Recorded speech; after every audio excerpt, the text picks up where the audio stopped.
What's good? What's good? It's the one and only, but what do I know? Boxing coming back at y'all with another one, man. Right off of the my post-fight reaction to the Joseph Parker versus Jack Massey fight. Look, listen, bro.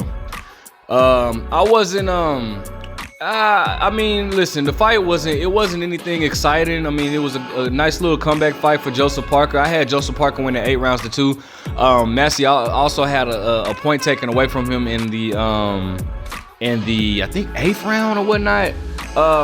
But you know, the fight started off a little the fight started, it wasn't too intriguing. In the first round, Parker got caught with a good right hand by Massey or whatnot. I'm sorry, they're about to announce who won the fight, but I had Parker winning. Massey was doing a lot of moving on and keeping himself on the ropes, which is crazy because he's a cruiserweight coming up. And let me see, my bad. Okay. 96, 93. Okay, 97, 92. 97, 93. Yeah, Joseph Parker. Okay.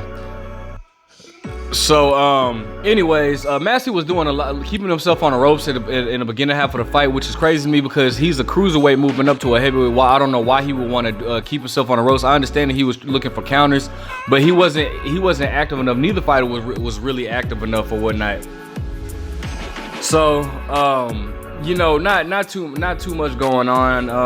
I do think the 5th round, Massey was finally starting to open up a little more. Where he actually did something that was very smart. He had himself on the ropes, and he finally turned Joseph Parker, which I was wondering why he hadn't done that in the beginning. He turned Joseph Parker and then threw a combination, but it was at the very end of the round. Then round 6, Massey actually started opening up. He was catching Parker with good hooks and combinations. That round I actually gave to Massey. I thought Massey pretty much won that round. Joseph Parker was smothering that right hand a lot. But I mean, again, you know, once that was like the only round, that was the most clear round that Massey won. Then, you know, but and Massey still, you know, throughout the fight, don't get it wrong, he wasn't dominated. I mean, he was landing some good right hands on Joseph Parker, so he wasn't dominated, but he wasn't doing enough to accept the fight. To take the fight or whatnot. Then, you know, like I said, I think around 8, Jack Massey got a point taken away. I think it was for hold on. It was a BS call by the ref. The ref was really irritating me this fight, bro. I don't think he should have taken a point away from Jack Massey. I thought that was crazy, but it really didn't matter, bro. It didn't have any impact. I mean, I had Joseph Parker winning comfortably by that point, and then in round 2, Jack Massey had a cut. He had a cut. I think I don't know if it was by a punch. I'm guessing it was by a punch. I'm not even gonna sit here and lie to you because at that time, by round 10, I was kind of just uninterested. The fight wasn't anything exciting. I'm not gonna sit here and lie. The fight wasn't anything exciting, but it was a good comeback fight for Joseph Parker. You know, coming off his loss to Joe Joyce. So, all right, listen. Next up, I would love to see Joseph Parker step in there with the likes of I think he said he was interested in fighting Deontay Wilder. I wouldn't mind that, but I think Wilder and Andy Ruiz are kind of tied up in their debacle. Shout out to Andy Lee, man. I've always been a big fan of Andy Lee. He actually used to spar my guy Jermaine Taylor at the Crunk Gym back when they were both under Emmanuel Stewart or whatnot.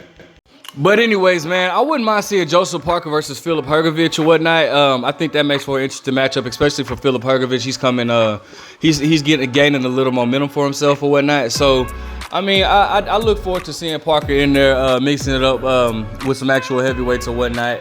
Whether that be, you know, the winner of Wilder and Andy Ruiz, because, you know, as y'all know, he has a victory over Andy Ruiz in a close fight. I wouldn't mind seeing Andy Ruiz try to get some get back on Parker. Or Filip Hrgović is a good fighter.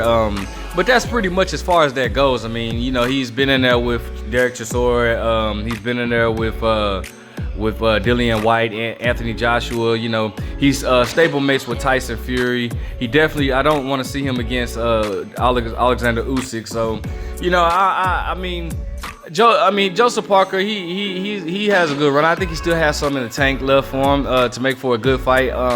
Again, I just want to see him in there with somebody different.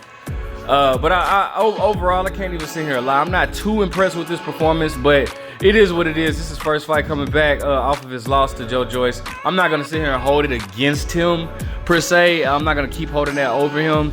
It is what it is. You know, he won. I would like to see him establish himself a little more. But for what it's worth, you know, he handled his business and he took care of what he had to do. Let me know what you guys think. Who do you want to see Joseph Parker in the next? Like, comment, subscribe. But what do I know?